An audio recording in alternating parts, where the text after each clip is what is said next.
और अब आपको सीधा ले चलते हैं उत्तराखंड के देहरादून, जहां पे भारतीय मानक ब्यूरो की तरफ से एक आयोजित कार्यक्रम में सीएम धामी संबोधित कर रहे हैं। श्री नरेंद्र मोदी जी के नेतृत्व में जो आत्मनिर्भर भारत का सपना है वो अब आगे बढ़ रहा है और सच में आत्मनिर्भर भारत के सपने को संकल्प में परिवर्तित करने का काम,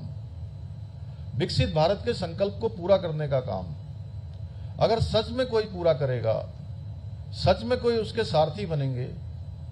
सहयोगी बनेंगे या सहयात्री बनेंगे, तो वो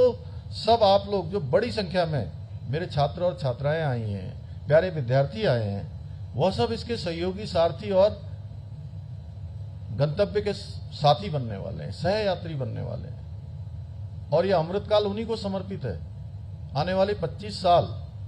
उन्हीं के लिए हैं और उन्हीं को उन सपनों को साकार करना है जिन सपनों को हमारा देश देख रहा है, भारत देख रहा है, हमारे प्रधानमंत्री देख रहे हैं कि 2047 में भारत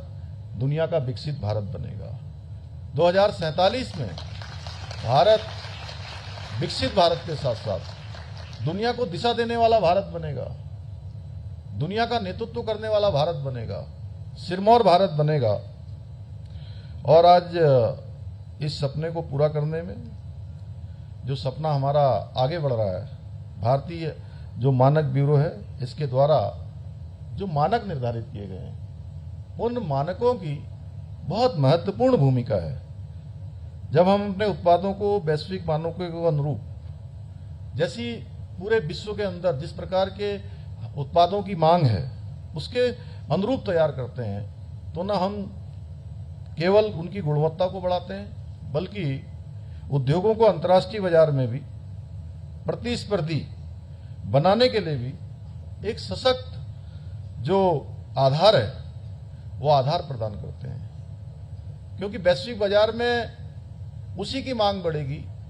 उसी को आगे बढ़ने का अवसर मिलेगा जो मानकों के अनुरूप हर जगह पर अच्छा स्थान प्राप्त कर रहा होगा या सब में अच्छा होगा, सब में अच्छे स्टैंडर्ड होंगे, तो निश्चित रूप से उसकी मांग भी बढ़ेगी और उत्पादन तो बढ़ेगा ही बढ़ेगा। सीधे सीधे लोग उसका अधिकाधिक उपयोग करेंगे। आदरणीय प्रधानमंत्री जी का उद्देश्य है कि भारतीय उत्पाद अपनी गुणवत्ता, नवाचार और विश्वसनीयता के लिए पूरे विश्व के अंदर एक मिसाल स्थापित करे, एक अलग पहचान स्थापित करे। उसके लिए जरूरी है कि स्टैंडर्ड होना, अच्छा होना, हर प्रकार से मानकों में फिट बैठना, यानी कि उन्नत प्रकार के मानक होना। इसी उद्देश्य को पूरा करने के लिए भारतीय मानक ब्यूरो द्वारा 22,000 से भी अधिक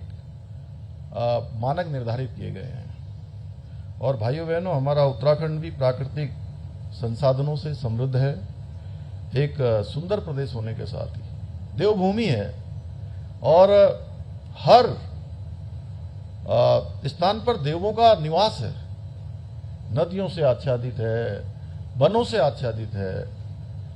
हिम शिखरों से आच्छादित है और देवों से आच्छादित है। अपने आप में पूरे विश्व के अंदर जो एक विशिष्ट स्थान है वो हमारा उत्तराखंड है, जहां हम और आप सब लोग जो है निवास करते हैं, जहां आप और हम सब लोग रहते हैं। किसी को यहाँ पर भगवान ने जन्म देकर ये कृपा करी है और जिसने जन्म नहीं लिया है,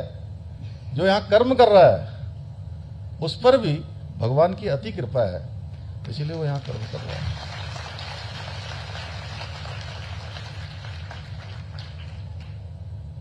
आज हम औद्योगिक और कृषि के क्षेत्र में भी हम तेजी से काम कर रहे हैं। बागवानी के क्षेत्र में आज देखिए पूरे राज्य के अंदर हमने जो मिशन एप्पल, इसको एक मिशन के अंतर्गत हमने लिया है, तो पूरी घाटी में अगर हम देहरादून के जौनसार से आगे को जाएंगे, उत्तरकाशी का क्षेत्र है या हमारा टेहरी का क्षेत्र है, अभी पौड़ी जिले में भी अभी अनेक स्थानों पर, उससे आगे भी बड़ी संख्या में अब सेब के बागान हो रहे हैं, सेब की खेतियां हो रही हैं। चंपावत जैसे सुदूरवर्ती क्षेत्र में भी इस बार बड़ा अच्छा उत्पादन वहां पर सेब का हुआ है। दूरस्थ बागेश्वर क्षेत्र में हमारे जसीला जी बैठे हैं, वहां पे कीवी का बड़ा उत्पादन वहां पर हो रहा है। दूर मतलब वहां से लोग कीवी इतनी शानदार भेजते हैं